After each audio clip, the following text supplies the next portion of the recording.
Hi, this is Sharon Dickinson Dent. As we talked on the phone, you know that I'm having some problems getting the supplies I needed to bandage a wound on a horse's leg. So we're gonna wing it. I'll show you the original video when I just put a small bit of gauze around Milodon's leg, but I'm also going to practice today on my husband. So it's not perfect and I still don't have everything I need, but we're going to give it a whirl.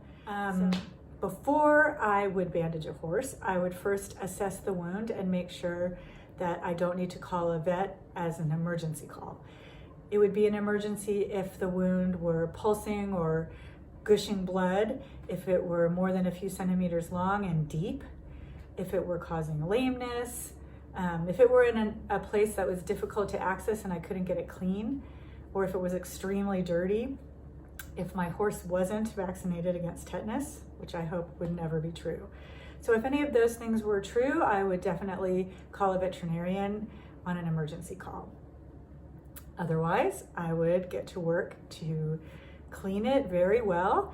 If there's any swelling, I would use a hose to cold water to wash the leg until some of the swelling went down. And then I would just wash the wound extremely well, get all the bits of hair and dirt out as much as I can, and prepare a clean, non-adhesive bandage with some kind of antibiotic ointment on it to put on the wound. I don't have the supplies here in Chile. I need to demonstrate how to bandage a wound on a horse's cannon bone. So I'm going to use what I have to demonstrate that on my husband's leg. First, I would be wearing gloves to make sure I don't contaminate the wound. And then I would handle the non-adherent pad by the edges so I don't get any germs on the middle that will touch the wound. I would make sure there's antibiotic ointment on the pad, and then I would apply it to the wound. I don't have any clinged gauze to hold it in place, so for this demonstration, I'm going to use an ACE bandage, which I've rewrapped the other direction so I can hold it so that the roll is facing me. That makes it easier to wrap and also makes sure that I don't get it too tight on the horse. This is just to hold the pad in place. I'm rolling it snugly, but not too tight. Unfortunately, it's not self-adhesive, so I'll have to tuck it at the end to make sure it doesn't come off. I'm wrapping about every ½ inch. I go up a level, maybe about 1 inch.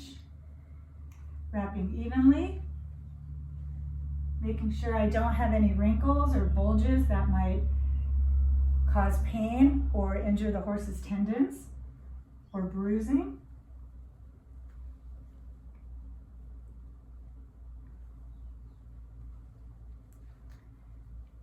If I had enough of this, which I don't, I would wrap it all the way up to the horse's joint and all the way down to the horse's fetlock. Since I don't have enough, I'm going to stop wrapping and tuck it right here. When I wrap the rest of the materials onto the cannon bone, I would untuck that so it doesn't create a bulge.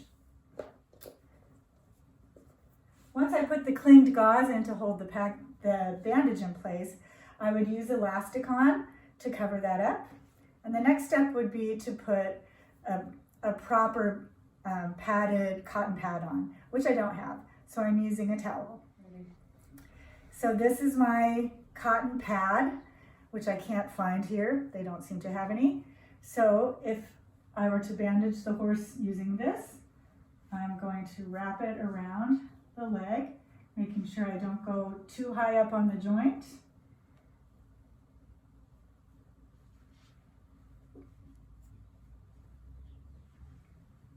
Making sure it's even without any bunches or wrinkles. Then I would use brown gauze to hold this in place, but I don't have brown gauze. So instead I'm going to use vet tape. Next I would take my vet tape and starting in the middle, I would wrap, making sure the tape is smooth I would pull it out first, pulling it snugly but not too tight.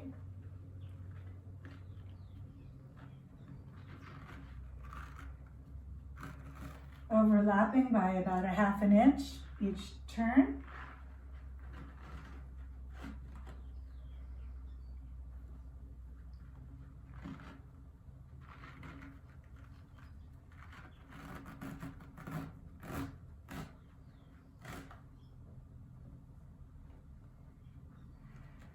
Normally I would leave about 1 inch of the pad sticking out at the top, which I would later wrap an elastic on to keep it in place, but I don't have elastic on.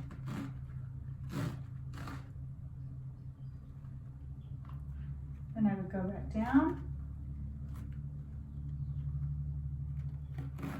Again, overlapping about 1/2 inch every time.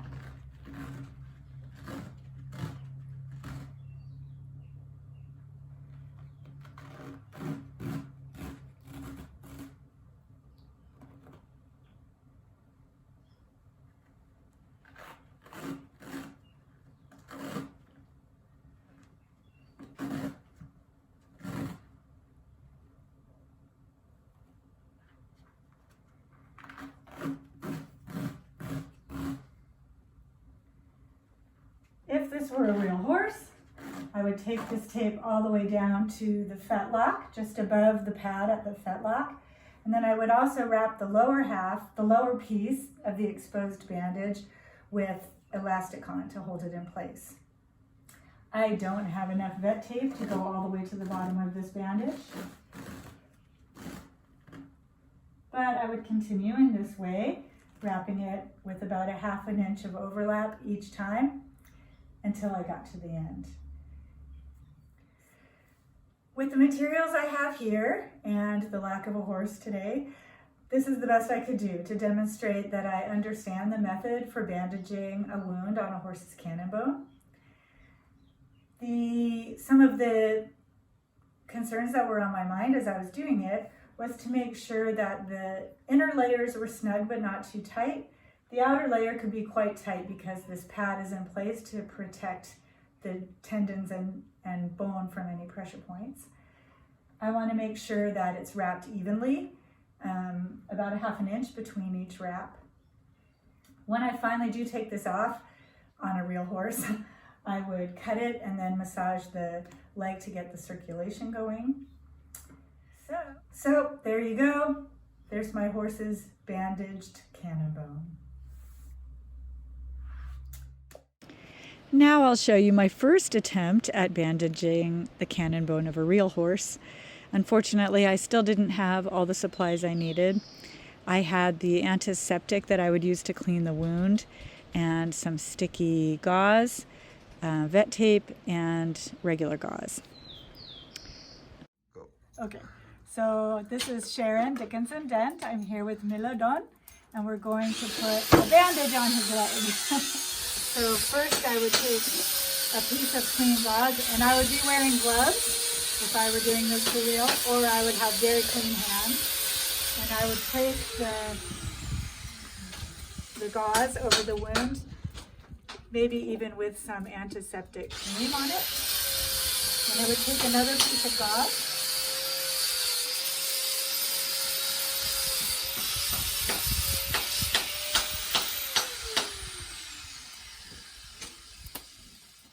wrapping it smoothly so I don't have any bunches or places where it can pinch it. And then I would use the sticky gauze to make it secure.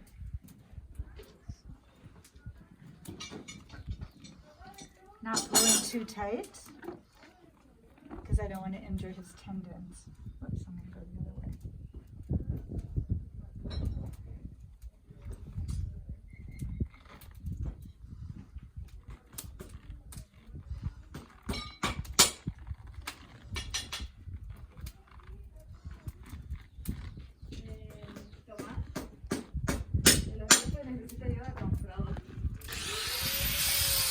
Does that look okay?